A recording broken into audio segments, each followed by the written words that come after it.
Hey, internet friends, welcome to Donald Kent Arts. Going to be doing some live stream drawing of my up and coming graphic novel. It's about a 120-page graphic novel. This is basically my focus for this year. I'm going to be concentrating on drawing, publishing. I'll be publishing the graphic novel in 6 separate issues of comics and then repackaging it back together. So on my live streams, I'll be having friends visit to just do cozy chat, just chill. There's no script. It's just hanging out with good friends on our scene. And here is one of my old friends that you've seen on some of my other shows. GC, it's great to have you, man. How you doing? GC, how you doing? Take two. I know you're driving right now. Maybe you're watching out for Sasquatch or something. Can you hear me? Well, I guess that's the great way to start the episode here with a little adventure, action adventure. I tell you, never a dull moment on my show. That's for sure. I know that this page is very. It's just the layout. It's just sort of the panels and whatnot, and the pencil is quite light because later I have to erase it after I ink it. Right. So this is how you do with a page. Jump in anytime, GC, if you get your audio back. Anyway, so this is a scene where there's the edge of the earth is here.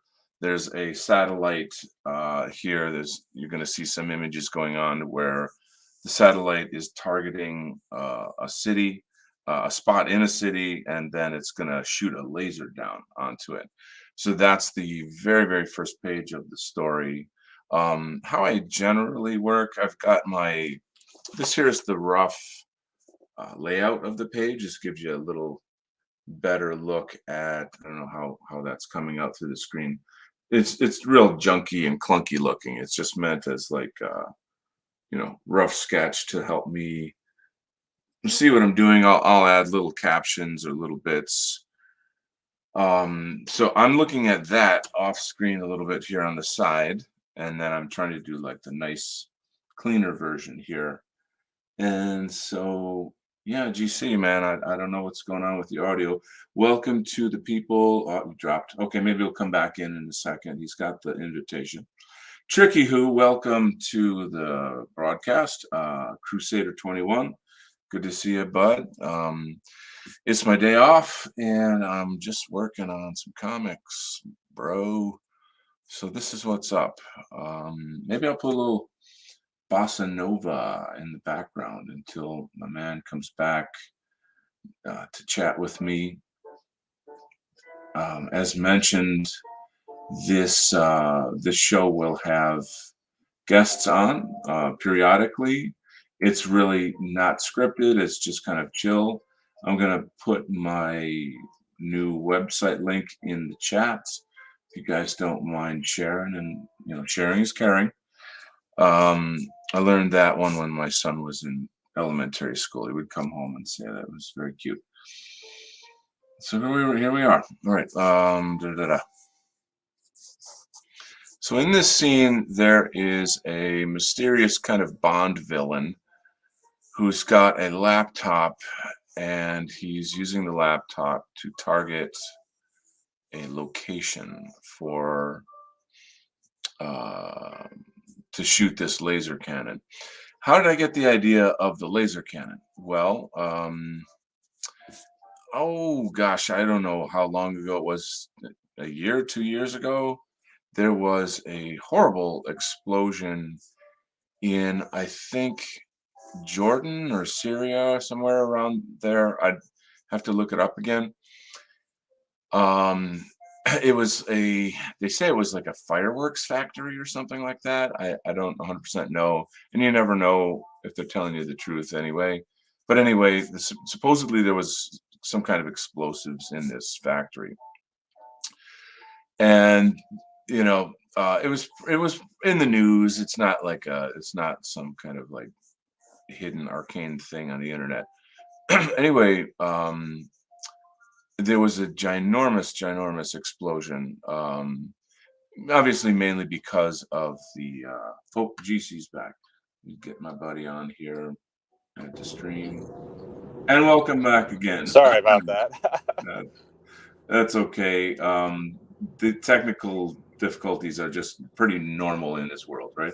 Right. Welcome, Mike Smith. Thanks for joining us. I'm talking about the scene that I'm drawing. It was inspired by an explosion that happened, and I can't remember if it was Jordan or Syria, but this was in the news. It was a really, really, really huge explosion because Oh, apparently Lebanon. That was the in building Lebanon. was maybe had fireworks in it or munitions or something in it. Was the one in the Um, port? yes, that's the That was one. in Yeah, Lebanon. Yeah, that was in Lebanon. Lebanon. I'm sorry. I hate that. I gotta get those things more straight. It's But okay. do you know anything about that story? Yeah. Supposedly that was there's some kerfuffle going on with Hamas and Israel, Oh, and okay. yeah, Jews do what Jews do. It was basically a warning shot, and they just destroyed like a lot of their energy storage. I think is what it was. I don't know. I don't remember the specifics because it was so long ago, and just kind of one of Okay. those anomalies we hear about. But yeah, it was fairly impressive explosion. So, it was actually quite horrifying how enormous the blast was. You know, there Yeah. was lots of different footage from different people in different areas and whatnot. Anyway, I had done a little more research on it, and I found out some very talk about anomalies. There was something very interesting about it because what I'm drawing here is it's a scene where there's this satellite. It's not coming across very well, but the satellite is going to shoot a laser down on a location, and I'm taking things from real life and Ah, weaving it into the story, so yeah, that people who know stuff that's going on, they're going to make millions of these kind of connections. The whole graphic novel is filled with these kind of Easter eggs. Anyway, the point I'm trying to get to here is that I did a little more research on it, and there's a kind of like a weather channel that had radar of that scene of that area. And in a split second, just before the very, very large explosion, there was a beam of light that shot down onto the location. And then there were a few other places where I saw something similar to that effect. And essentially, people were saying that there's some kind of satellite laser cannon that did that. uh-huh. And it's a, I don't know, at this point, all I could say is that that's pretty much a conspiracy because I can't say that it's true, but it's something that there's some compelling evidence for out there on the internet. And I thought, and of course, it's tied to Israel owning that technology. And then it occurred to me, like, imagine having a secret, I don't know how secret it is, but like a laser cannon satellite and just being able to blow up any city in the world with impunity because it's not really known that it's you doing it or your country doing it. You get my point? I get your point, but there is inventory on what satellites go up because those are pretty public events. Okay. I'd have to look at some resource to figure Yeah. out what Israel's satellite capabilities are. I mean, technology is obviously secret, but yeah, I'm kind of Yeah. interested to know what they have now. But yeah, Right. I think that's mainly the thing of it is just you got to imagine, like, I kind of doubt that like all the military secrets are sort of out there on the internet for anybody to just look up, But right. and it's a lot of the story is based on somewhat well-known conspiracies. And I like the fact that how do I put it? Like that somebody could look at this and say, "Oh, well, that's a cool, conglomeration of all these conspiracy theories in one giant narrative." I think that's part of what makes it interesting for any reader of any political stripe. That's my Mhm. kind of my because I think one has to be super careful not to be like preachy, You don't want to make your art into like a brochure. You know what I mean? And so, but at the same time, I think people who are in the know about various things are really going to respond to whatever it is that I'm saying. So, but Yeah. anyway, so you've got a show. You said recently had a YouTube. It's not YouTube. You're mainly on Oh, we're on Odyssey, Odyssey right? now, dude. Yeah, we said. Can I curse on this stream or keep it PG-13? Oh, I mean, within YouTube levels. I mean, it's Oh, not. okay, This okay, isn't okay. like a for Well, kids it was stream. poo poo, and YouTube's standards are hoo ha. So, yeah, no, we covered some pretty spicy stuff, and we have a lot Mm, more license to talk about what's necessary to talk about combat and war yeah. and things like that. Mm, YouTube is great for its infrastructure, and when the algorithm works, it works really well. The UI is the top; it's the best. yeah. But they're yeah they're owned by their sponsors, so we can't really have the freedom we want to do for what we want to do on that platform. But anyway, so yeah, we're on Odyssey. The network is kind of developing into 3 different shows. Mm, It's mainly done by me and Dirty D. okay. He's been on Randbot's show a handful of times. Okay. His most recent appearance was on Randbot's show, Um, talking about Ukraine and his pro Azov stance. okay. Yeah, and me and him both share that opinion, and Okay. that's we. So the 3 shows are Saturday. They're all at 9 o'clock Western Standard Time. Okay. Saturday, Sunday, and Monday. Saturday is the movie night. Mm, Sunday night is the shit show. It's a grab mhm, bag of topics. This mhm. kind of accelerationism, how shitty society stuff is. Just kind of just shit posty stuff. The Warcast is kind of my brainchild. I'm bringing on a friend also from Okay. where I live. Okay. So we're gonna have more collaboration on the show. Nice. And yeah, last night I've been working on the presentation. It's much more Mm. PowerPoint oriented. That might sound bad, but I'm able to put No, pictures, I'm all media. Yeah, I'm for that actually. Being a yeah, former teacher, I'm all about those kind of things, you know. yeah. So Indeed. went really well last night. I think we had close to 15 people for Odyssey. It's pretty good for us, I think. But Okay. Yeah, yeah, yeah. um, yeah, no, it was engaging. People were happy. Mhm. Most people stayed for the 3.5 hours we were on, which for me was kind of surprising. Because Mm. that's a long time to listen to someone talk about one Well, handful I of think topics, right? it's So, I really think it's yeah, important I think it's important to kind of have a niche, and you guys are very good at what it is you talk about. You're very knowledgeable, excuse me, and then you're gonna hit a certain target demographic, I guess, that people who would understand the show, appreciate the show, that kind of thing. So, that sounds great. yeah, That sounds great. I'm, I'm not sort of like a military guy, but I obviously want to know what's going on. I really appreciate the military perspective, and I do strongly recommend the show to others. Could you put, I don't know if you're capable of putting the show link into the chat. Um, that would just kind of help. If not, if yeah. I'll try to yeah, do that when I okay, get okay, home. yeah. Give me about Or I five can put minutes. it in Yeah. the show notes, later or what have you.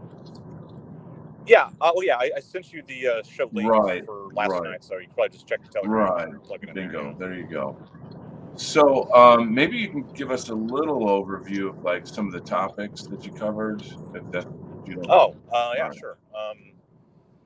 Uh, okay, so I have to preface it that I'm pro Ukrainian nationalists. Okay. Okay, and I have to go through the disclaimers, of course, because people are just whinging in the chats right now. I'm sure I just kind of feel that energy whenever I bring that up. Um, the caveat to that is obviously not pro Zelensky. Right, Um, right. all that crap, blah blah blah. Yeah. But the thing about the Russian government is that by this point, even most people can acknowledge that, um, given Putin's speeches, he's pro-Jewish. Hmm. He's aligned himself in a Eurasianist direction, and it's anti-European, Wow. aka anti-white, basically. Wow. I can get into the details, but Yeah. these are all public statements. Yeah. There are translation videos on his referendum speech, all this crap. Mhm, Anyway, mhm, we go into the details about this, and we step by step over time explain it to people. But mhm. anyway, so the current situation in Ukraine. Um, First, I'm going to start off with the weather. The weather there is very warm, actually. In Ukraine. In Ukraine, yeah, Oh, it's still mud. It's not frozen, and okay. the caveat to that is that it's a double-edged sword on that, right? Because Russia was hoping to leverage the cold winter in Europe Mhm. to sap popular support for foreign aid going to Ukraine. Okay. That obviously has not materialized. Whereas in Russia, it's actually fairly cold. It's kind of a normal winter for them. Okay. The caveat to that, again, is that Ukraine, their forces needed frozen ground to continue mobilizing for counteroffensives. The mud Mhm. there has basically immobilized many mobile assets, heavy assets, whatever you want to call them. So right now, both sides are in a recovery phase, basically. Okay. This is favoring Russia because of the mobilizations they've had. Supposedly, they're supposed to have a second one coming up soon. Okay. This time for about 500,000 troops. Mm. The Russian armed forces equals about 135 million, Wow. based on statements from I lose the generals' names because General Lapin became the chief of staff recently. Surovikin became the deputy theater commander in Ukraine, and he was placed under Gerasimov. So there's a whole lot of Russian inner politics playing out. But Yeah. yeah. Anyway, I won't give the names because just everyone would get confused and lost. Right. But yeah, point is though is that with these mobilizations, is that Russia's aiming to have an army between 1.5 million to 2 million people. God. Yeah, so that's a lot of people. How Bro. many actually get in theater in country is going to be far smaller, obviously, because Russia has many Mm. global, how to put it, entanglements, whatever you want to call them. Yeah. Syria, Armenia, the Central Asian theater, all these things, right? Yeah. It could easily be said that the Nagorno-Karabakh area, that incident between Azerbaijan and Armenia, would not have happened if Russia didn't pull their troops out. Mm. So, because they want to maintain a stable Caucasus region, they need to realign and retrain their troops and send them back out there for a peacekeeping mission. Okay. Because Armenia is in the CSTO, which is the Collective Security Treaty Organization. Mhm. Armenia has been kind of thumbing their nose at Russia, because they Mm. basically said, well, Putin didn't come to help us against the Azeris. Kind of an FU to the CSTO. There was another development with that, but I won't get into the details. But anyway, that is the current state of the war in a nutshell. People are expecting Russia to attack in the spring. Mm. Yeah. I have some questions about this actually. Yeah. What what is Putin's angle on being more pro sort of Eurasia instead of kind of pro Europe in the For sense? Europe. Yeah, yeah, Yeah. Okay. This gets into meta politics. yeah. So The stuff I like. yeah, right. Yeah. Yeah, It's a little complicated, and I hate to say Duganism because that's such a faux pas to say nowadays. But there is a lot of connections in the meta politics to that, though. I'll yeah. touch briefly on them. Basically, after the 1990s was a traumatic period for Russia, right? Everyone knows this. Their demographics, reflect that. Carrying that forward with them, they had to reimagine their history, or at least retell it in a way that is more familiar to them in a positive sense. Okay. So what it really came down to is that they saw themselves as a center for a new civilization. That's why you often hear about the Russian world, or how Samuel P. Huntington, I think. He wrote The Clash of Civilizations. Talks about the Orthodox world and Russia being the third Rome, that sort of thing, right? So they have this idea of them being the center of this civilization, right? And that's what even Putin says. We're the Russian civilization, Orthodox, all that stuff. Is he is he a Duginist? What's his? Because I understand Dugin. I don't like saying he's a Duginist, but what Dugin says, he says that a lot in his public speeches. So there's a lot of overlap. That's why people sometimes just call him a Duginist for lack of a better word. But he's not a Duginist technically, but his daughter did get a state funeral, so it's not like he's not a small figure. Come to find out, actually, Dugin was the speechwriter for the State Duma of the United Russia Party. So it's not as if these two guys have not met, because if he's the speechwriter for the speaker of their house, basically, and he's the president, they've been in the same room at least once. But anyway, so it's also has to do with the sort of maximalist vision that are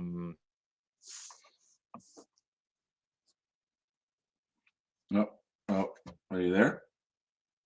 Man, you're having some audio issues. Say they want to caliphate in Spain. Sorry, you're just a bit. Yeah, start if you just say the last 60 seconds of what you were talking about. And you dropped out again. Gotta love audio. Do you want me just to? Okay. Tell you what, I'll just call you in about 30 minutes, and we can pick off where we left off. Okay? That sounds fine. That's fine. That sounds fine. I understand. I know you're on the road as well, so it's not really the best thing. Okay, buddy. I'll talk to you later. Yeah, I'll talk to you about 30 minutes. All right. Cheers. Cheers. All right. So, interesting stuff. I really don't know enough to talk intelligently about Dugin. He's a very interesting character to me. I've heard him say things that I like, and I've heard things about him that are not good. There was something I saw about him being like a Satanist, which in a sense is just another form of the Illuminati. I get the idea of like, oh, Russia should be the center of the world rather than America, or that kind of pride thing and all that competitive yada yada. But I don't know. I'm always like, well, I don't know. I mean, it's the kind of thing that I'd rather have somebody who's more familiar with it talk about it online here. But anyways, if you guys have any questions for me, I'm cool. I'm gonna pop on a little music in the background. This is just a chill stream. Actually, I normally have to play like copyright free stuff, but I could potentially take requests if you can say like, this is like bossa nova jazz. If you want like classical or something, let me know. And maybe I should ask you questions in the audience. It's just 5 people here right now. I did actually share the link with some other friends on Telegram. I have like a sort of a breakaway group. I don't own or run the group or whatever, but I've got some friends that are, pillar artists in the Wet Art Collective that, we have our own little chat thingy happening. It's nice and fun. Just, friends kind of thing.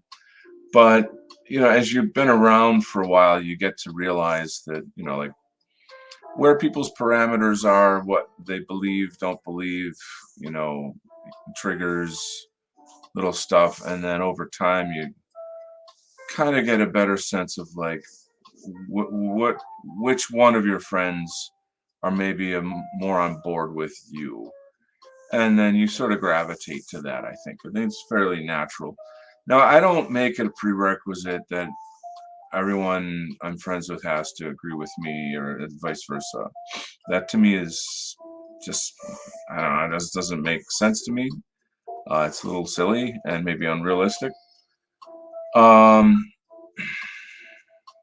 But it is good, though, in the regard that when we talk about things, there's a pretty strong um, I don't know, like one person can start a concept and then another can build on it. And then a third can take it even farther. Do I play any instruments, Donald? Yes. Mike Smith asked me. If you cruise my YouTube channel, you're going to see a music playlist. One is like says like workout playlist. That's just more like, other songs. But you can see several of my songs. The one thing I recommend maybe the most is the live performance at the White Art Collective Whackfest. It was the first annual White Art Collective Music Festival. I have a full band in that, which is nice because most of my music is just me and a guitar. I don't have the time or I guess skill sets to do like really phenomenal recording. There's one song that I'm sort of known for. It's called Someday Is Today. When you come to my YouTube, that's the first, like it just automatically plays. And it's nice because it's almost like a theme song for the YouTube channel in a way, I'd say. Maybe one of my favorite songs is Become Who You Are. And I've got 3 versions of that on my YouTube. One is just me with an electric. The other is me in the studio. Well, it's sort of like a live garage band kind of a video. The audio is, that live in a bar kind of audio. And then there's my performance of that at the White Art Collective Whackfest at the music festival. All of which are pretty damn cool. So I'd say it's very much like an anthem for our movement. Friedrich Nietzsche saying "Become who you are." It's I think a nice. What's the word? What would be like half spiritual and half political, like metapolitical? It's kind of like a metapolitical concept of like knowing who we are as Westmen, as they say, and then building out from there. Like so much of our people are so profoundly brainwashed. We don't know who we are, our past, we're demonized. I don't need to go down the laundry list of what everybody already knows, but it's really everything. It's vital that that we focus on becoming who we are, that we know who we are, that we teach each other what it is that we are and what we can be, and then we act in a sense as role models to each other in this regard.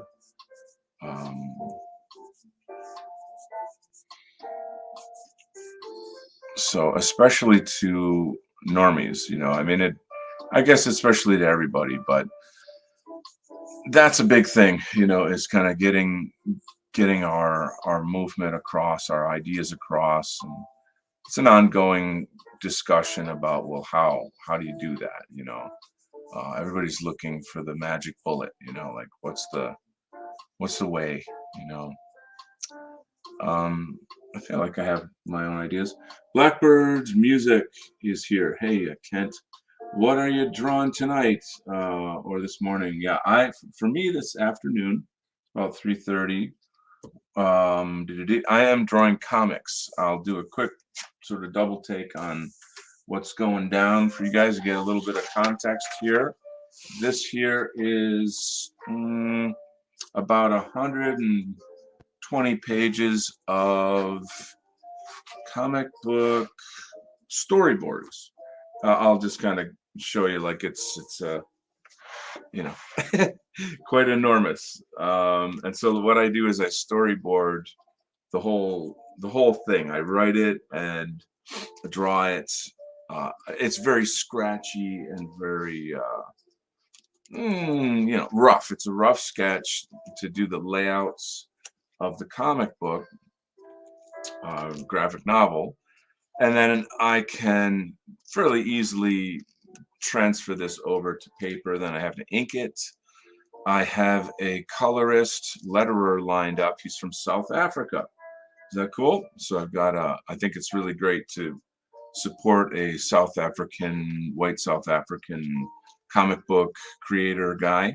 So, however, throughout the process of drawing, of transferring these storyboards over to finished pages, it's going to cost a lot of money to color it and letter it.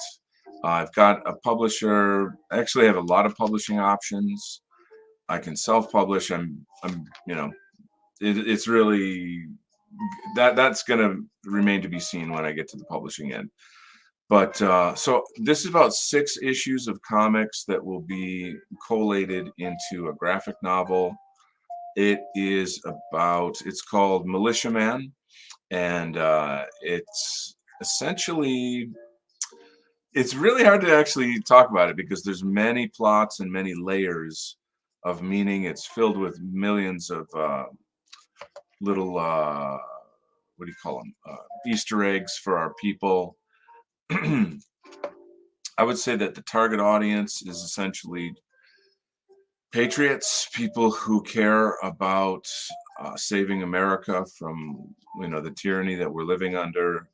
Um, this is not so much on like a global level, um, although the representation of that element is in there.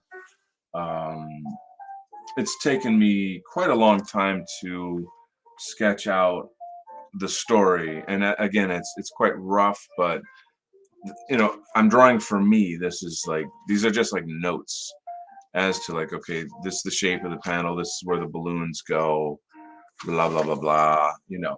And then I'll know how to do this in like you know, you guys probably know I draw comics, so you know, again, it's just my my little cheat sheet or whatever. So la la la, that's what that is. I keep that kind of here on the side. And now I am starting production here on January 17th, 2023. This year is the year I'll be focusing on illustrating this entire thing with a, you know, a full-time job. It's going to be a colossal endeavor. Um, I'm really, really excited about it. Like, I just can't, it's, I don't know, try to imagine like, you know, seeing your favorite movie and you want to tell all your friends about it, but if you tell them, then it ruins the movie, right? You know, you can't do that. So this is kind of the sensation that I have right now about this story, is that, oh, I'm like insanely over the mountain, over the moon about how cool this story is and what it accomplishes in terms of putting together all of the concepts and the realities of what we're going through in Western civilization right now, and putting it together in a kind of a superhero mythology that will inspire people, that will challenge people. There's definitely some very controversial things going on in here. I pretty much expecting to get heat from that. It's like, I think anybody who's in our sphere, you know, it just comes with the territory, you know. Um, Not like really worried about that. If I were, then I wouldn't be doing this, you know. But it's art, you know, it's comics. So there you are. Anyway, moving on. If you guys have questions, I'm happy to chat with you. I'm just going to kind of focus on the illustration for a bit.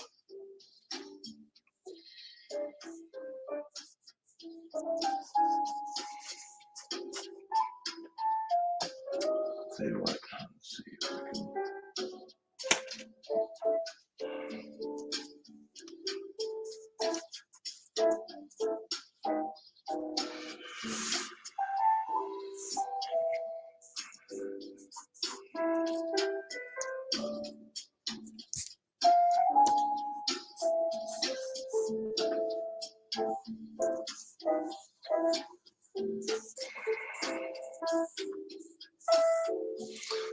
Some fun things about comics are the way that the images interact with the panels.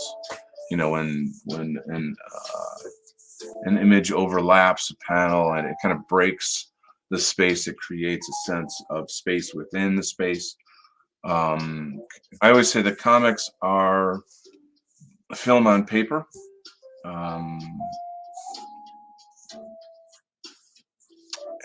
but it's, you know, I wouldn't compare it to film precisely, because there's things that comics can do that film cannot do. Perhaps somebody clever could come up with something. Like, I'd say, as far as film directors, there's a Hulk film directed by Ang Lee. That one with Eric Bana, who was a great actor from Australia. Anyway, there's a lot of really neat devices in there where you can tell that the director thought, you know, how can I make this more like comics? And he creates kind of panels within the screen, and they move around. Of course, they're kind of animated on the screen. Um, it's quite interesting. I'm not a real big fan of that film, but I do feel that there was some very, very innovative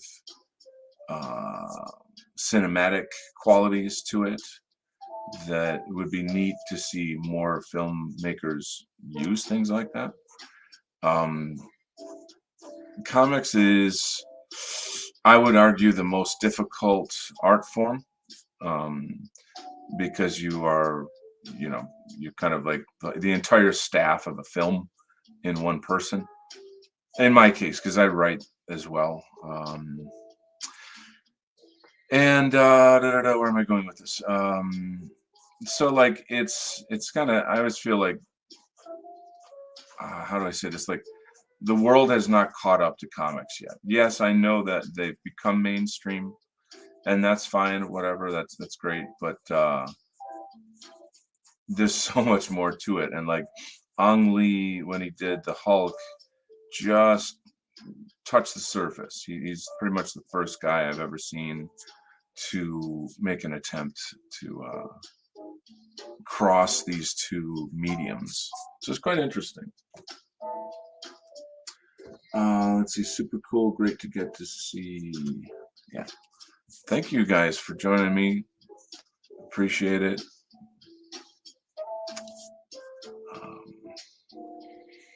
So here's the gig. I am going to be live streaming pretty regularly. As I mentioned, like, this is pretty much my focus now. I took the year off pretty much to grieve my mom, and I wanted to come back. I got to get back in the game. And I will be joining my friend Nullis on his show. I believe he's starting the Poetry Cast up again. That is a that's a White Art Collective show. It's under the White Art Collective banner, if you will. He and I did numerous shows. I'm his co-host. I don't do the show. He does all the work, so I don't want to take any credit. I'm really just like, who's the guy with Johnny Carson that goes, oh, you know, laughs at his jokes? I'm that guy. So Nellis would really bash me if you heard me say that right now. But it's fun, good fun. He puts in massive amounts of time into the production of these shows. I'm wondering if they'll be under 2 hours this season. I've always told him that he's missed his calling. He should have been a college professor. He's extraordinarily knowledgeable and very articulate. So, you know, he'd be the guy that you'd really enjoy taking his class in, say, like Eastern European history or something like that, you know, or anti-communism or what have you. There's a lot. He's knowledgeable about a lot of stuff. So, what else? What else?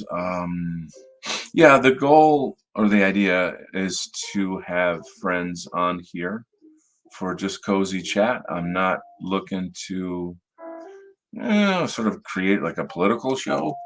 Um, I'm not against that. I feel that there's a lot of other people out there who are more competent than I doing that. People I would recommend would be Joel Davis, um, Tyler Hamilton, Jefferson Lee, Josh Neal, um, my buddy GC, who was just on a little bit ago, Keith Woods. Who else? A huge fan of Dave Martell's show. He is really killing it out there, and I don't know. I'm a little bit angry that like there's not enough people on there. Like his show is so much fun, but at the same time, shows have demographics. They're like niche shows, So how many people within the white positive movement are, say, huge fans of uh, like you know fiction, pulp fiction, science fiction, horror, Conan comics, all this kind of fun stuff. Um, Dave's got a certain panache about him. He's got a lot of energy. Just because he's kind of like he's got that bar brawler voice, and like he's really manly and based, doesn't mean that he's not also highly sensitive and highly intelligent, erudite, if you will, about like a great many topics. And it's just that he just needs to have the right inspiration to talk about those things. But when he does, wow, you really want to listen. So highly recommend tuning into Dave Martell's show. So what's going on in your guys' life? What topics are you interested right now in terms of like what's happening on Twitter or what's happening in politics? You throw something in the chat there, things that you're particularly curious about or topics we can jam on while I draw. And just I know it's quite hard to see this, but I'll see what I can do here. So in the top corner, we've got a satellite hovering over the Earth. There's a dude who clicks a button on a laptop and it arms it. This is sort of a little bit of a cannon thing kind of coming out. In these sort of targets, I'm going to show that it's coming in on a specific target as it goes through here. There's quite a lot of design involved in terms of like the flow of the story and the way that the eye cascades around the page. I feel like composition is one of the most important things. So anyway.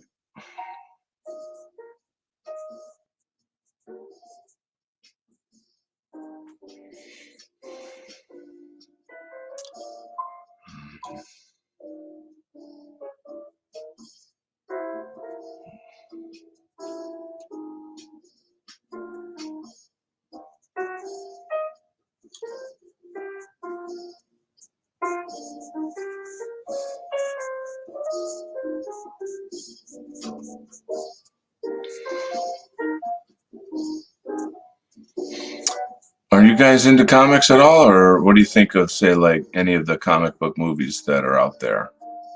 That'd be interesting to know.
I'm into comics, says Crusader 21, but mostly The Walking Dead. I do want to branch out a little more. Um, the artist of The Walking Dead, his name is escaping me at the moment. He's a English guy. I really like his style. He's got a really strong sense of shadows in his work. It's like deceptively simple. It looks, I don't know how to describe it, but it's just good comics. It works well in terms of the story that he's illustrating, and Robert Kirkman is his name. So Kirkman is the writer, and I'm referring to the artist. Edward something. I just again, his name escapes me. He he's done tons of comics, like in like he before Walking Dead, he was he's just been around. He's sort of known or whatever. I saw also that he uses some kind of like computer to do that work, whereas I thought he was using excuse me, like pen and ink and that kind of stuff. Um, anyway, good storyteller. It's amazing how long that story's gone on. I think that for a lot of comics guys, writers, illustrators, it's nice to have a gig, that is that that goes on that long and like makes that much money. That is the end of the rainbow for artists and writers, is to get it optioned and bought up or what have you. The war comics for children used to be genuinely good in the 90s, good illustrations. Um, it's funny because like I was into Sergeant Rock and Ghost Tank and like a lot of the older war comics. I kind of went through a phase years ago. Buddy of mine and I, we used to draw comics when we were kids, so we sort of go through phases where there was certain artists that we liked or series that we liked, etc. And so like I have that World War I, World War II. Yeah, for me that those stories were mostly World War II, but and I've got like a lot of the classic artists and such on those books. Looking back, of course, I know so much about World War II history that is essentially hidden or not how do I say hidden. Essentially, there's so much about World War II that we don't know about, and that now we know. That we can learn about these things now because of the internet. And I always tell people, in the age of information, ignorance is a choice. Um, it's funny because when you do say that, some people that get really angry because that it's basically saying, the information's out there, and if you're not, if like, so just go look at it, and then, well, no, I don't want to look at it. And I'm like, okay, there you go. Ignorance is a choice, like conversation over. I can't make you watch the greatest story never told, or I can't make you look at all kinds of data on XYZ PDQ. But and there you go. Um, it's tough, it's tough living in a world where people don't want to know the truth. And like, to me, I feel like truth, how do I say it? It's like truth, your allegiance has to be with the truth. And I feel as if like, they always say the truth will set you free, and knowledge is power, and all these things. And these things are true. And so much of our lives are us being manipulated by people who are hiding the truth or lying, right? And it's horrifying to me to think that so much of our narrative as Americans and Westerners um, are based on these half truths. And I'm not like really picking a side here or something, but you know, I think you guys know what I'm saying. Like I could just pontificate all day long. It might be boring, so at the risk of sounding boring. Anyway, that's that. But yeah, what are your thoughts on superhero comics? Like the genre of superheroes. I'm a little warm. I gotta take my sweater off here. I feel like it's a love-hate thing. Like people are either for it or against it. That not a lot of people are really. They just there's something about it that they kind of judge it as like, oh, that's for kids or something. I've got a friend who was like that, and then he said that after he saw The Watchmen, it completely changed his mind. And I'm like, good. I was like, yeah, it's not comics aren't for kids anymore. Of course there's kids comics, but the medium, again, it's just film on paper. There's many, many movies that are made from graphic novels. Road to Perdition is a graphic novel. Did anyone see that? Tom Hanks. Pretty amazing film, amazing story. The artwork in the graphic novel is awesome. It's like insanely beautiful, and it'll break your mind. It's super, super good. It's very realistic, very moody. I don't know. It's just I'm quite amazed with it. There's a movie called The Fountain with Hugh Jackman. It's funny because he says that that's his favorite film that he made, but it's like the least popular. So yeah, that's typical, right? The deeper the story is, the less kind of popular it is. Because people are stupid. I hate to say it, but I mean, I genuinely believe that, and I don't. It's not a good thing to say.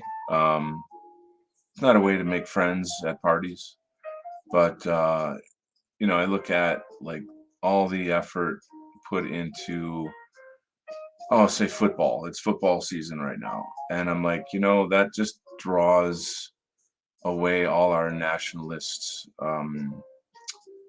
instinct, all our nationalist energy, and like, low. Was it? What's the Roman saying about games and bread and circus or something? I think something like that. So there you go. And now you know the rest of the story.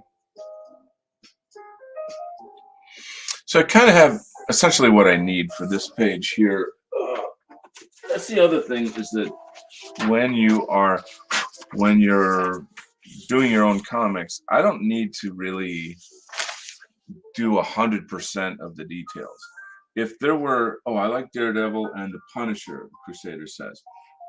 Those two, interestingly, are kind of like, they're in the same sort of genre world, if you will, like the vigilante, the violent vigilante.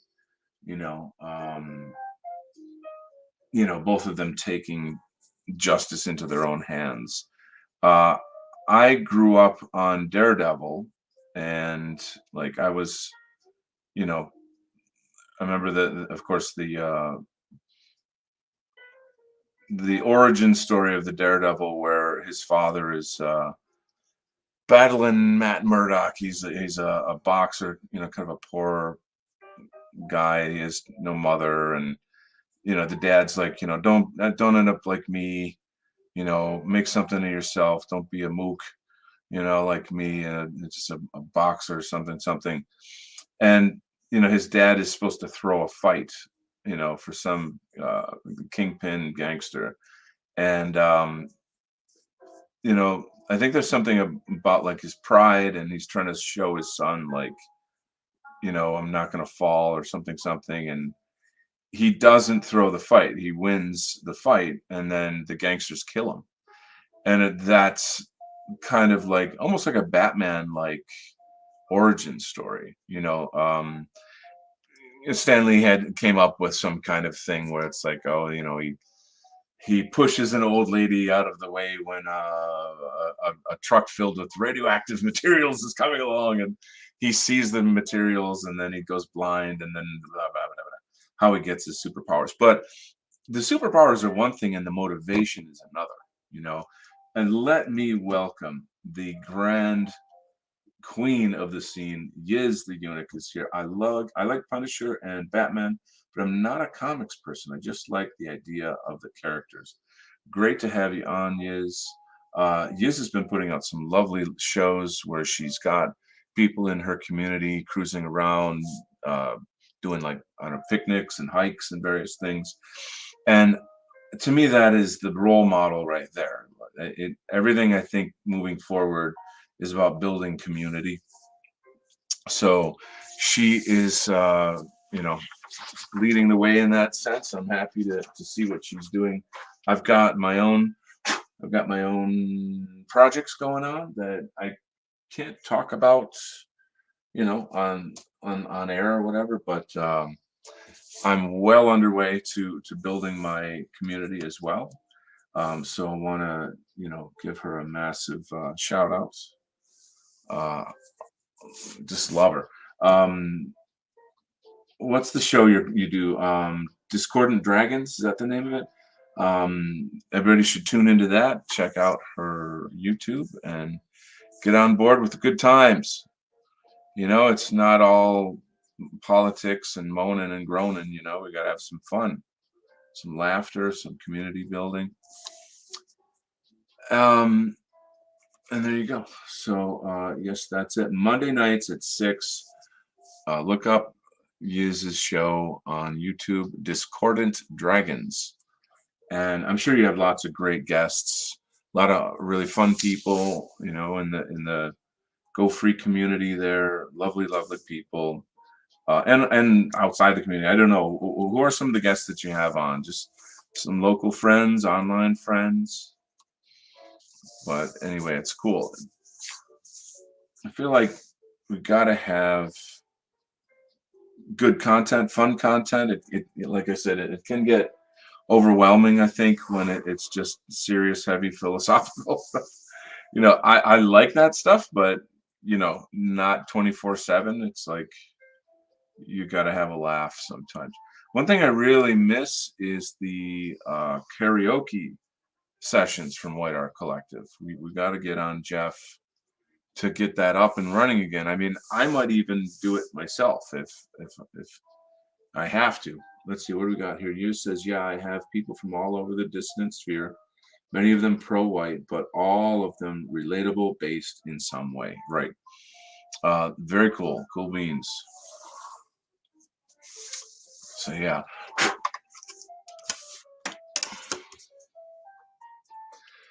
It's, I think in my mind, I've always thought like, oh man, I'd like to do this and that and the other thing. But then you find, well, I find like I'd be stretching myself out so thin that I can't really do any of it well. And whether I like it or not, these are my skill sets, creating art, storytelling, music.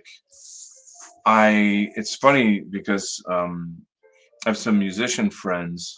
Well, let me just jump over this real quick here. So I'm going on to page 2, and there's a big explosion. And like I said, this is inspired by that event where Israel bombed or used a laser satellite cannon to blow up a Mossad, not Mossad, opposite of Mossad, Palestinian forces. What are they called? Sorry, I'm stinking at this today. But anyway, there was a huge explosion in Jordan, and that inspired this scene in the comics. So it's on the news. You can look it up. Happened, I think, like a year ago though. So now I have to kind of transfer this over to a blank sheet. Ah, yes, the blank sheet. The world of pure potential. So how I generally will start though is I'll kind of eyeball the panels and feel like, okay, how much space do I need to say something? And how does it all balance out together? You know, Composition is everything. All right, let's see. We got.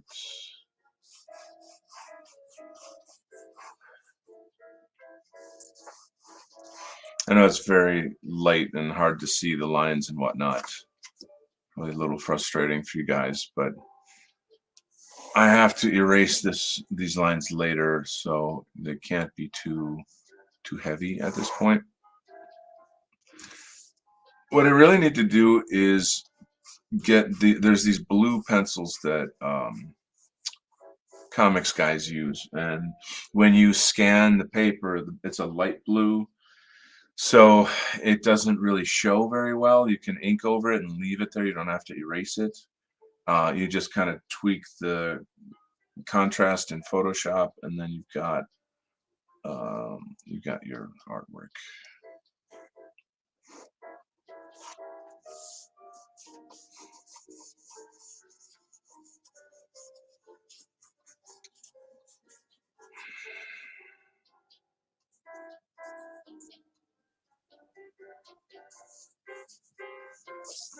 Hmm. You know what? So, case in point, I just realized I need to lower this. So this is why I invite people to chat with me. I sent the invite link out on Telegram, and I think I will see if I can find somebody else on Telegram that might be able to join me and chat for a bit. It'd be lovely to have Yiz on. I don't think I have Yiz on Telegram, though.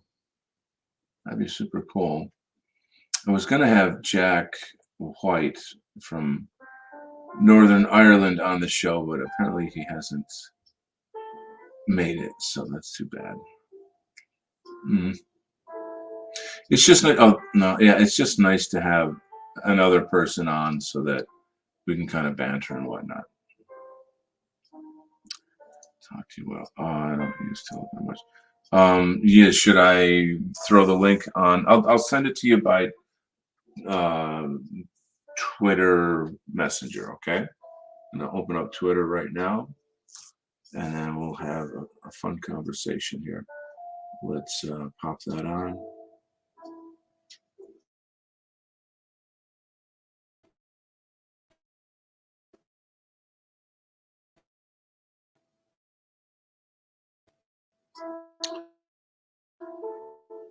So while you guys are patiently waiting. Okay.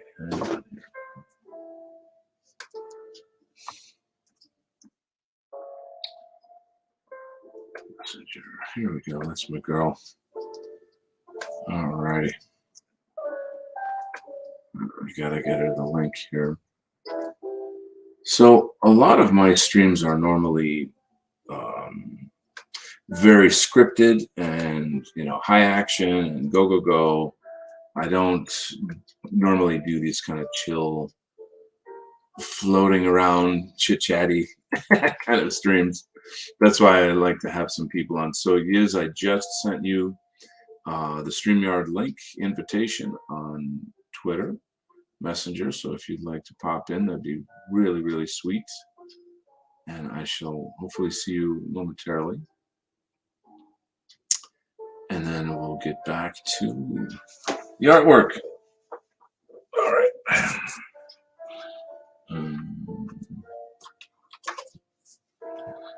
Okay.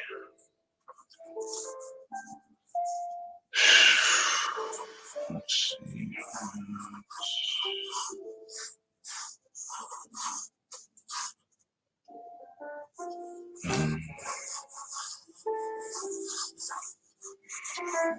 A lot of times you just do real sketchy, flaky type stuff to lay out what you're looking at.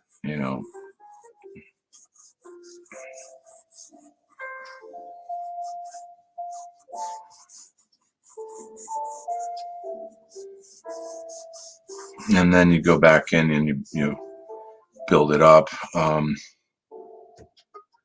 there's my girl. To stream. Well, hello.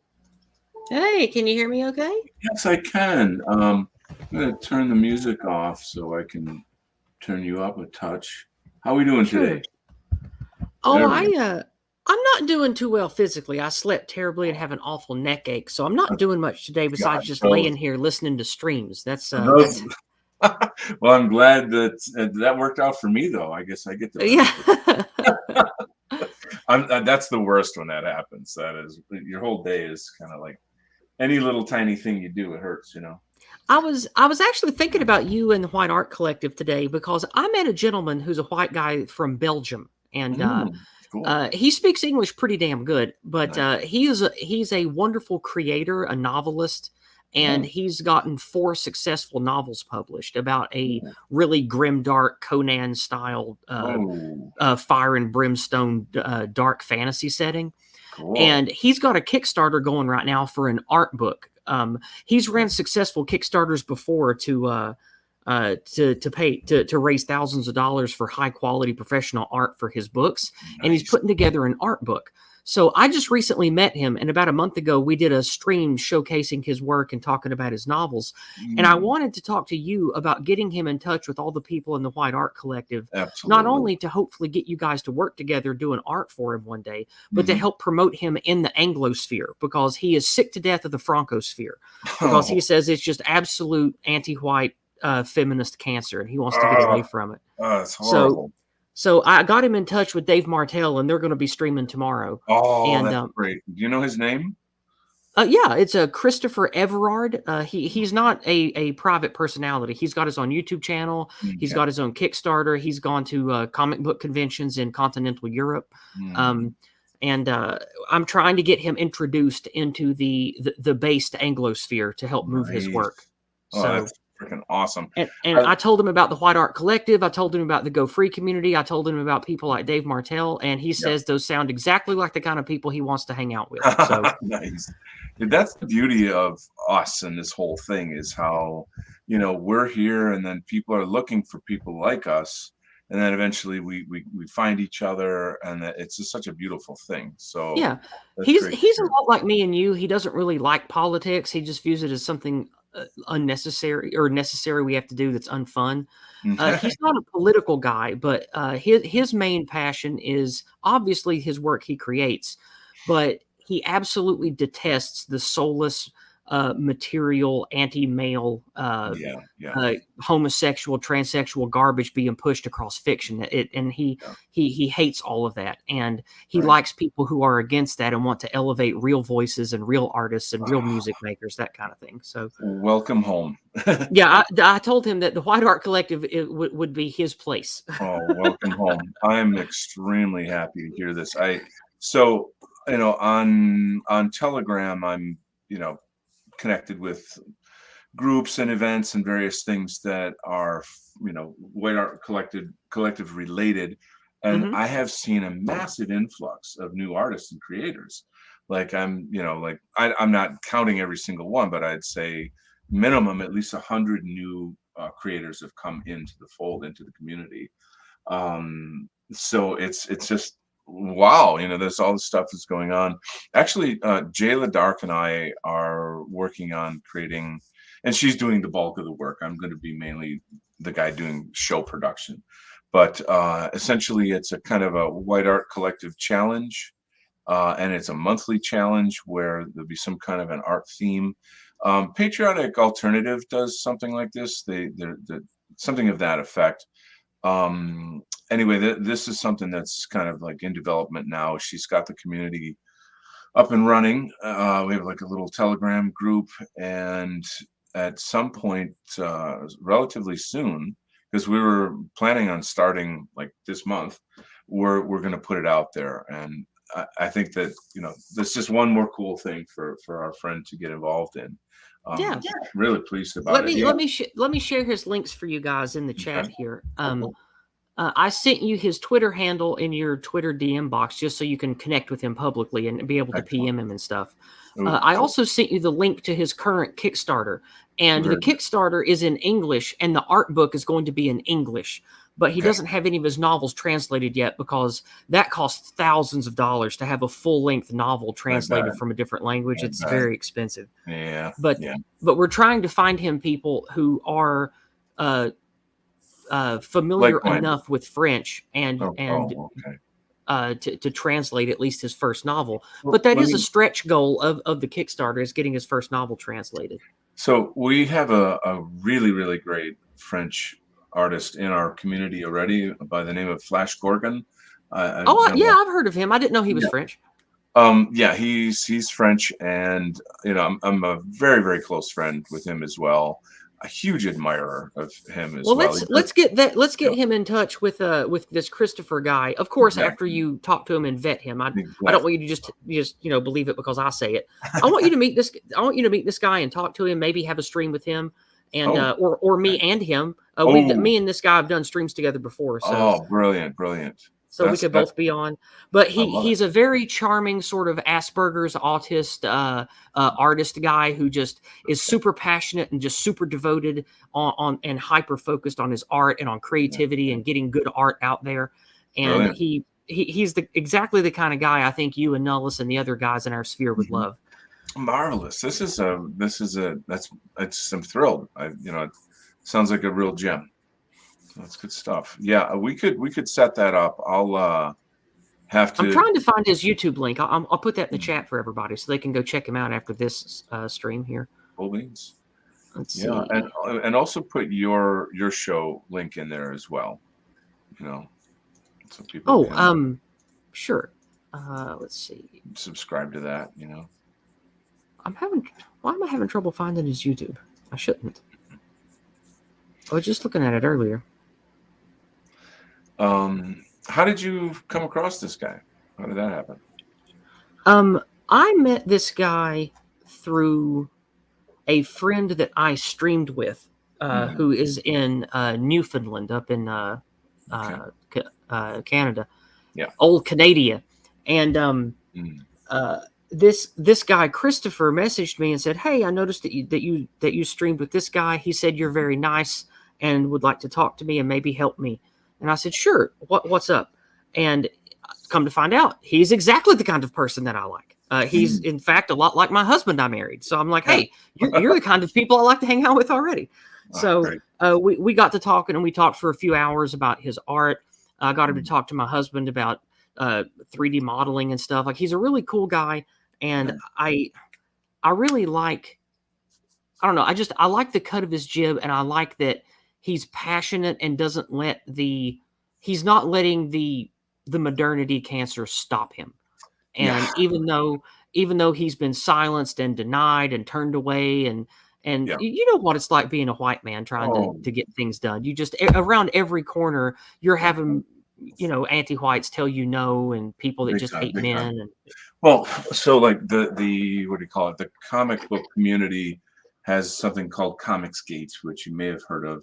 Oh yes, I've heard of that. Yeah, and there's actual lawsuits going on in there.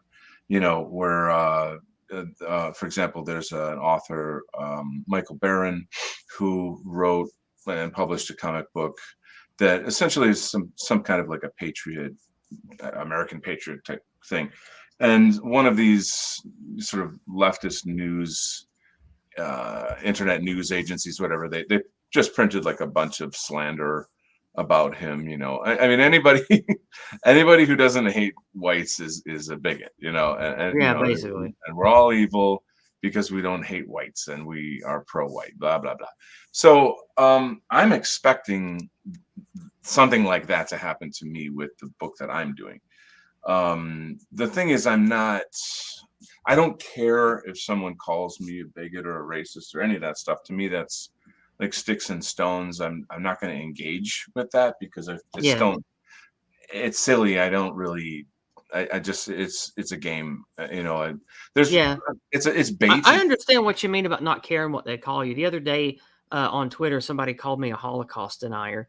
And I was like, that doesn't work on me anymore. These mind tricks don't work anymore. What is it? What are you going to call me next? Vax denier, science denier? Like, it doesn't matter. Like, it Yeah. doesn't matter what these malcontents call us anymore, because anyone who says no to their mind poison, they're going to label Satan in their narrative anyway. Well, the damage that they cause is to people professionally. Like when they can get enough lies to be believed about you, then that like it isolates you, and that's their intent, is they're trying to hurt you. Yeah. It's political terrorism in its own light, in its own way, I guess. Mhm. And that's definitely something you could sue somebody over, I feel. But you'd obviously have to have a judge that isn't, left leaning, Right. because like the Or, political, yeah. even the law system is a joke. We Well, can't trust. not even left leaning. Like, it's people that are supposedly on the right are just as bad at this anti-white, By anti male garbage. you're totally right. By this point in time, it's, I don't know how to explain it. It's like a kind of like a lever mechanism where the left pushes and the right like doesn't resist. They allow Yeah. themselves to be pushed, and then truth gets like mangled in the middle of this machine. So it's all very ugly. It's tiresome, it's exhausting, but I don't know. I'm not going to let that terrorism stop me. I just Yeah. don't know what else to say. That's how he is too. And so he's looking out to get people that are just of like mind and are not going to give up, because it's hard being an artist that has to face all this crap that you just talked about. And he's looking Right. for other people like him to Sure. not just have fellowship, but to hopefully help him reach an audience and have an actual career out of being a writer and a world builder for science fiction and fantasy and stuff. This brings up a bunch of like huge can of worms. On a positive note, it reminds me that I was, I'm going to rephrase this. Spencer Quinn just put out a new book through White People's Press that I illustrated. It's called No College Club. He and I are going to be on my YouTube doing a review of the book. It's the first of its kind. It's a pro-white fiction novel for teenagers. So it fits. Oh, cool. Yeah, it fits that. There's a word for that, the young adult. Yeah, young adult fiction, I think is what they call it. Young adult fiction. Yeah, and it's the kind of thing that would go beautifully in any high school library, Right. and in any library anywhere. The story, Spencer Quinn is top notch. He is a top notch fiction writer. Yeah, our sphere has some of the most talented, gifted men. Holy cow. It's really Oh something. my God, I know. I mean, I'm humbled and it just it's lovely and marvelous to be around so much talent. So like, and of course he's Like a that friend. piano player guy. What's his name in our sphere? Lycomedes, I think, something like that. I'm losing track of them all. So, Yeah. I mean, when you said that, I was thinking of Saint Friendship, but like it's been quite a while. I don't know. But anyway, there's just Yeah. so many. There's so much talent. Olivia Key, Hirath, on and Oh, on. I and love on. Olivia Key. She was my co-host Yeah. for a long time until she Oh. got busy with moving and having to do all that stuff to get her and her husband to come to America. That life stuff. Yeah. Yeah. Yeah. No, but I mean, love Olivia. I listen to her music regularly. She has a great voice, and I love her lyrics. Yeah. Also, Hirath. Hirath's good too. Mhm. I have to admit, there are times when I actually can't listen to Olivia Key because, like, sometimes Too emotional. it brings tears to my eyes. Some of Yeah, this me stuff. too. I mean, I'm already kind of, I'm pretty raw as it goes to begin with. So like to have to like, I don't know, you get the general idea. Yeah. So it's powerful. But and she's highly intelligent. Now, Hirath and Olivia also have a show, Ivory Hour. Yeah, I've listened to Ivory that a couple times. It's pretty good.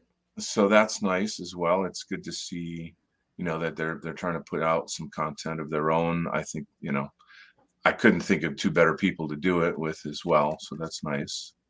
Tell me more about Discordant Dragons. Like, how does that show work? Oh, I've invited you on it a few times, but you couldn't for whatever reason. Yeah, Did you ever make it on and I forgot, or am I I have right? You not. never were able to. No, no, I haven't made it on. I Okay. know it. Go ahead. It's pretty simple.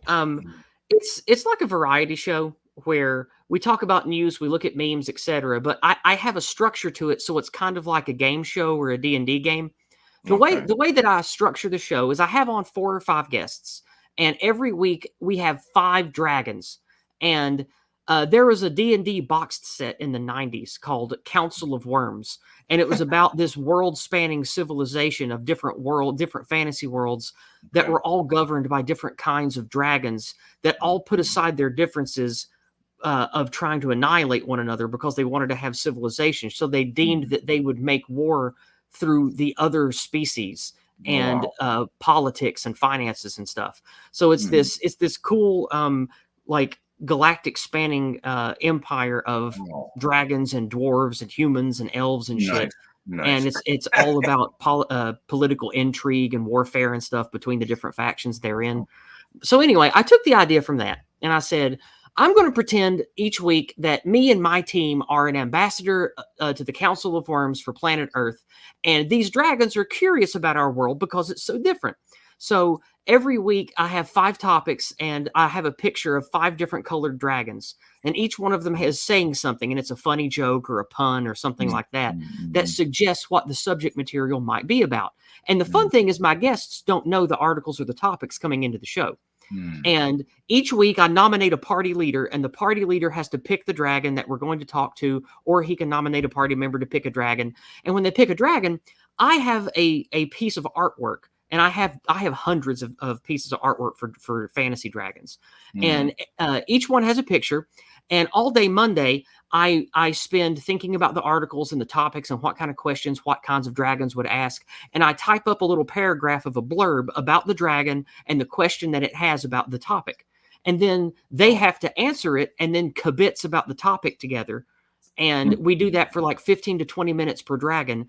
And then at the end, we get rewarded for our service from treasure from the dragon's hoard. And that's memes and funny videos and white pilling articles and old band racist cartoons and shit like that. So it's a really fun stream. People like coming on. I have on people from a wide variety of spheres to get different outlooks, different inputs, different personalities.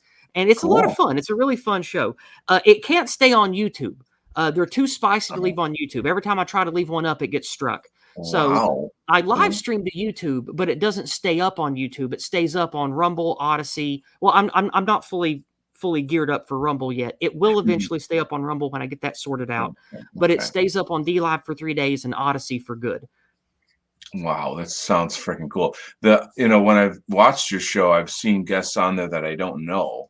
So I was curious, like, well, who are these people? Where are they coming from? What do they I represent? collect friends from the disaffected liberal community that went the way of like Sargon of Akkad and Count Dankula and them. I attract people that are just autistic gamers and artists that just despise all the bullshit that they have to be up against. So they reject it all and they're angry about it. I attract people who are like, conspiracy theory or truthers that are been all about exposing 9/11 for years and shit like that. And of course, the usual patriotic pro-white political guys that you're familiar with. So I pull from a lot of different spheres to get people together that are similar enough and don't have any of the mind cancer so we can get along.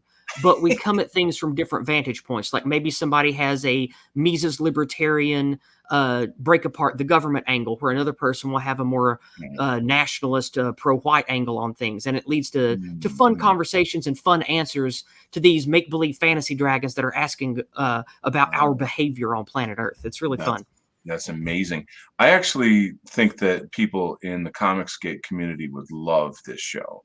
Like, probably these guys, I mean, they fit the bill precisely. They're, we're talking RPGs and video games and comics. It's a package, it's like a world in itself. So if you, and I mean, I could try to help you to kind of get your show out there. Yeah, I'd love that. And of course, you're welcome to be on it anytime. I just, after a while, I stopped talking to you because you went through some hardships and we sort of lost regular communication. that's the whole thing here, is that I'm trying to make a comeback. I took a year off Yeah, to grieve my mom's passing, and it's just I gotta get back, into the certainly. game here. So, And I'd love to stream with you and White Art Collective guys and the people in the mhm, Comicsgate mhm, community. Like, I mhm, like dissident people. They don't like. I'm trying to distance myself from like the whole political grind. It's basically just never okay. ending cancer. It- And I would Very rather spend toxic. my time networking, building community, getting people connected that are interesting creators and builders. Mhm, mhm. And that's why I do in-person events like my camping trips and my picnics and getting people together to go shooting in the woods and stuff, because Very cool. Oh, I think that I think that doing stuff like that is fighting the war intelligently and emotionally, mhm. where the political grind is almost like wasting my time. You know what I mean?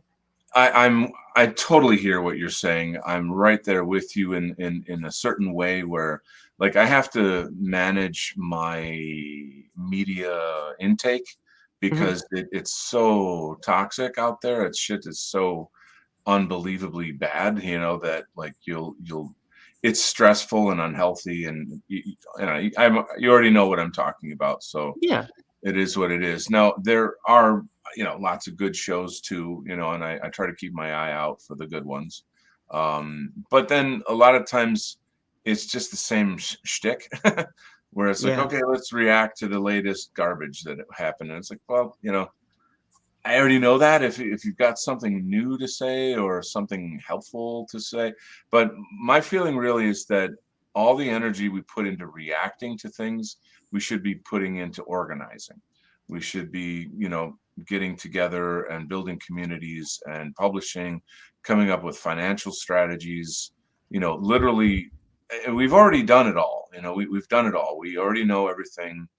It's Yep. time to get It's real and time to build. That's build. that's why about a year ago I changed the banners on all of my public media to recapture our destiny. We must build community, Bingo. because I don't think that fighting on the battlefield our enemies choose for us, like in the court of law or Yeah. in the political grind.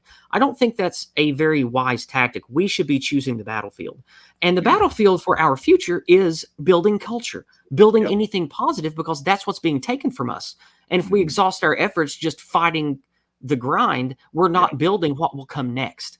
And I think that Yeah. we need to encourage people to build, to create, to network, to Mhm. to prepare, I guess, prepare the future by building culture that can be carried forward into the future.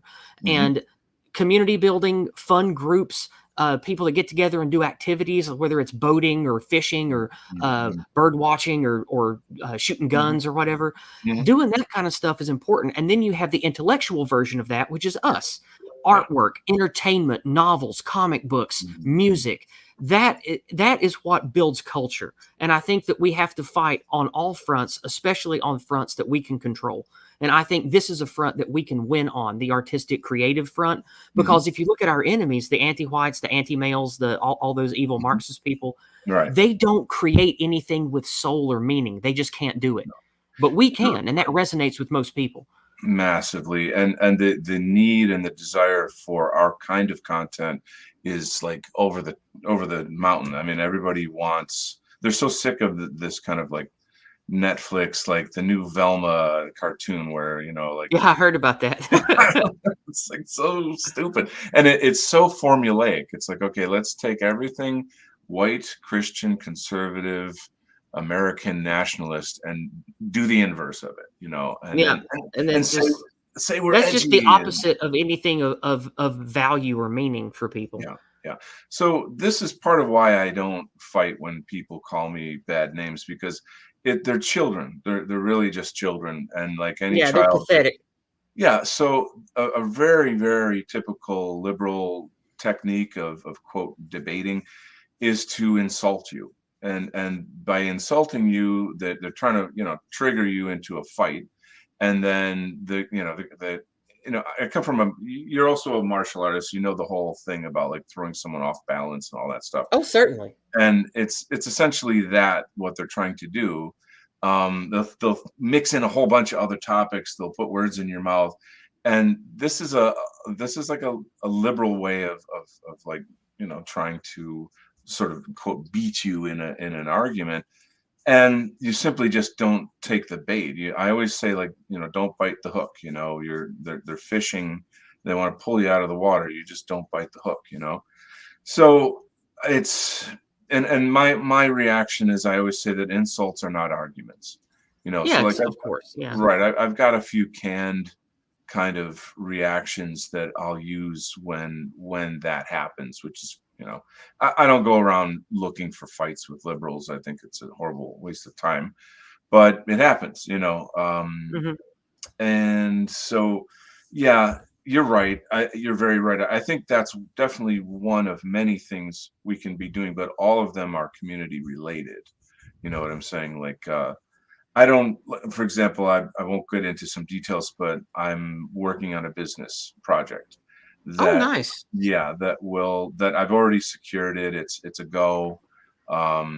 I, again, without getting into details, a lot of people are going to benefit from it, and it's community building. And so from there, I can, we establish trust, we establish friendship, we know each other, we know kind of what's going on, and Yeah. then from there I can start kind of finding, like, who's like-minded here that would want to talk about racial identity, or even not that. It could even just be like, hey, let's just save our country. Let's get ready for the great reset. Yeah. I mean, Well, let's hopefully, blow our instead of own a great trumpet. reset, we can have a great return to what works. Yeah. Somebody came up with this idea, what they call the Great Resist, which I think is a kick-ass, counter dialectic. Yeah. That's a really, really great counter dialectic. So I encourage people to steal that. Great Resist. So for sure. Um, Well, I hate to bail on you, but I need to get off here. I need to go to the restroom, and I would like to take another pain pill and then lay down. oh, you poor So, girl. I'm sorry. my neck and All right. shoulders are killing me. No, it's just I don't know what's wrong. Normally, this never happens to me, but I slept like crap last night and woke up feeling like I got hit by a bus. It happens. And It happens. I, Yeah. I fidgeted a lot in my sleep, and I ended up sleeping for hours with my neck all twisted on my pillow, and I felt like Oh, ass all day today. oh, jeez. I don't know Well, what it is. Normally, this never happens to me, so I'm going to take some ibuprofen and I'm going to lay down for a spell. And there's I the flu. just Don't worry. Don't worry. uh, You're good to go. Thank you so much for okay. jumping on. And But let's before I let's get out of here, oh, Donald, yeah. let's stream together again in the near future. Let's do stuff together. Let's maybe me, you, and Nullis have a stream together. Let's get you back That'd in. be Let's get me involved with you streaming again because uh, I love your voice and I love what you have to share, and I'd like to help you. I don't know, get your legs back under you now that you're getting back oh, into God things. bless you. I love you so much. Thank you so much. Well, I love you too, brother. I wish you the best, and Oh, we'll thank you. speak again soon, and maybe even stream together in the next Yeah, week or so. we'll talk about that shortly. I'll message you on Twitter. Okay. Okay, sounds good. Enjoy All the right. rest of your art All right. day. Yeah. Hope you feel better. Thank you. Bye bye. Bye bye. How nice. That was so nice. All right. So there were some comments. Let me see if I can respond. What's the name of his channel? I think she mentioned that. Which student transmission is here? He just published a book as well. Look for him on Twitter. Amazing voice. Totally agree.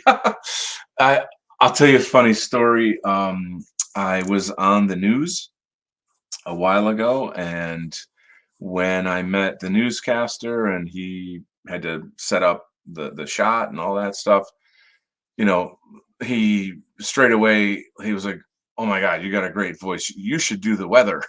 It's like, oh, I had an idea of like being a weatherman or something, but I know I do. It's not. You're born with a voice. You don't try to have a good voice. I can, have proper diction and do all the la la la stuff, whatever. But I'm happy that you guys like that. If that makes the stream more enjoyable, I'm happy to hear that. But that was kind of her to say, yeah, I really am, in a sense, the whole this past year. I'll be honest, I'm really still grieving very, very heavily, and me doing this, I'm pouring all of my pain into this book. Okay, this book is kind of keeping me sane. And getting it out there and bringing it to the people and all the blah blah blah, all the stuff that we do. It's good. So I'm feeling like it's important that I get back to work. And I mean, it was literally a year ago this month when my mom got sick, and I'm not going to go into the whole story about all that stuff.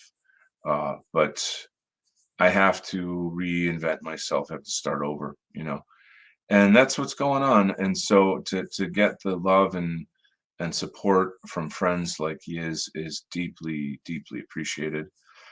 Um, I'm eventually going to be asking people for donations to help me fund the production of the book.